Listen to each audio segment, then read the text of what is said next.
येऊ का डॉक्टर? या या या जामकर साहेब, बसा. आज कशी काय आठवण काढली आमची? एका केस मध्ये खोटे रिपोर्ट्स बनवले म्हणून तुम्हाला अटक करायला आलो मी. गंमत गेली मी. अशी गंमत करत असतो मी अधून मधून. हो, तुमची गंमत करायची सवय अजून आहेच का?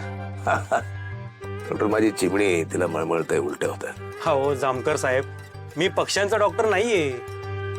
सॉरी माझी बहीण आर्या, तिला मी लाडाने चिमणी म्हणतो. तिला उलट्या होतात, मळमळतात. पण त्या कुठे आहेत? नाही आली ती, हट्टी आहे फार, दवाखाना नको म्हणते. ठीक आहे, मला फोनवर तरी बोलता येईल का त्यांच्याशी? हा अगदी अगदी मी लावून देतो.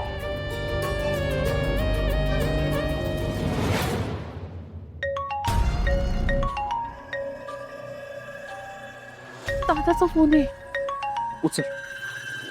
नको नको नको. उचल नाही तर त्याला संशय येईल. उचल. हा चिमण्या, तुला सांगितलं होतं ना, ऐकत नाहीस तू. काय? तुला म्हटलं होतं दवाखान्यात जाऊ, दवाखान्यात चल, नाही आलीस तू.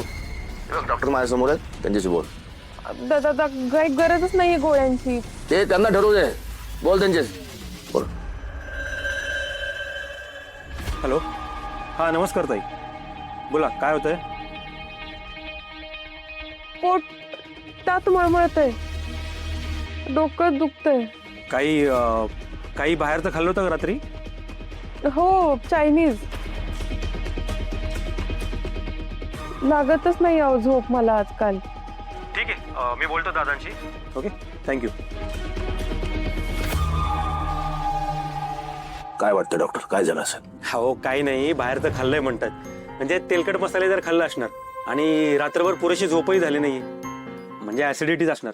ऍसिडिटी म्हटलं होतं मी तुम्हाला. मी एक काम करतो, मी गोळ्या लिहून देतो, तुम्ही त्यांना द्या. ठीक आहे? हो. सर, ब्लड टेस्ट साठी मॅडम आल्या होत्या, त्यांचे रिपोर्ट्स आले. ठीक आहे, चला डॉक्टर, मी पण रजा घेतो. ठीक आहे. वॉशरूम इकडे. हो, हे वापरू शकता.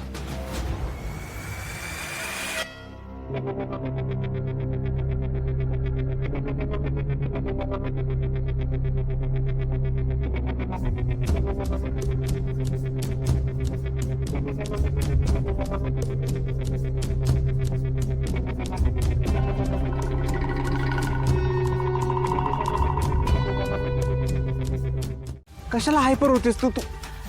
ऐक, मोठा श्वास घे, श्वास घे, हळूहळू सोड. तू ऐक ना, काय झालंय? कशाला घाबरतीयस? मी आहे ना तुझ्या सोबत. तू नको ना, रडू नको ना तू. हा, मी आहे, कोणाला काय कळणार नाही. तू टेन्शन नको घे बरं. आपण कुणाला कळू देणार नाही. गोपाळजी, हे सगळं किती दिवस लपवणार आपण? 1 महिना, 2 महिने? तुम्हाला माहिती आहे ना, हे कळतं लोकांना नंतर, दिसतं हे.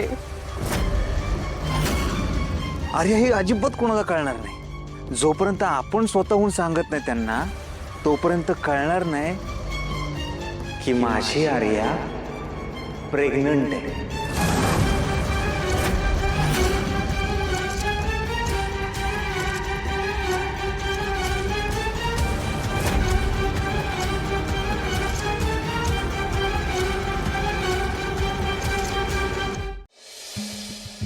ऐका, आता आज जेवायची वेळ झाली आहे, तर या दोघांचा पत्ता नाही. आधीच आपल्या घरातलं मिस्तर ना, आणि अजून राहून ठेवली जामकरची बहीण. अहो, तुम्ही एवढा कालवा कशाला करताय? जाऊन बघून या की तिला. ठीक आहे, जातो. हो, थांबा. काही गरज नाही कुठे जायची. यायची ना तेव्हा येतील ती. काय लाली गेली ना तर दोघांना शोधायला. हा, तिचाच पत्त्या नाही अजून. मग काय हातावर हात ठेवून आपण वाट बघत बसायची का रणजी? फुलत आहे, काही गरज नाही वाट बघायची. येतील त्यांची ती. घ्या, आली महाराणी लालीजी. वय ग लाले, दोघांना हुडकायला गेली होती ना, एकटीच का बरं आली? कुठे आहे दोघं? लाले काय ग? अगं गोपाळ कुठं आहे? तो आर्याला शोधायला गेलाय का?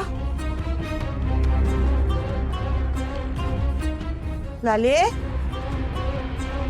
अय लाले, होय ग, अशी काय घुमेगत करतीये? हा, काय झालं हिला? गरबी नसतंय, काय नाही काय फुलत आहे, काम करायला लागून आहे ना, नाटकी आहे सगळी हिची. काय आज ओळखते का काय मी हिला? ए लाले, जर वाटत असल का हे असं वागून घरातली कामं टळत्याली तर अजिबात नाही, कामं करावीच लागतील. रंजे, तुझ्याकडनं इकडची गाडी तिकडं होत नाही आणि जेव्हा तेव्हा दुसऱ्या बरं बोलत असतेस ग तू. अरे लाले, घ्या आली गोपाळ आर्याची वरात. कुठं होते? कुठे तुझी अक्कल शेण खायला गेली होती हा? घरामध्ये एवढे आधीपासून संकट आहेत, तू अजून वाढवायला बघतोयस. ते कुठे गेला होता तू? आणि हे लोडणं गळ्यात अडकून घेतले आहे तू हा? तुला काय दुसरे कामं धंदे नाहीत का? आप्पा दवाखान्यात गेलो होतो ह्यांना घेऊन.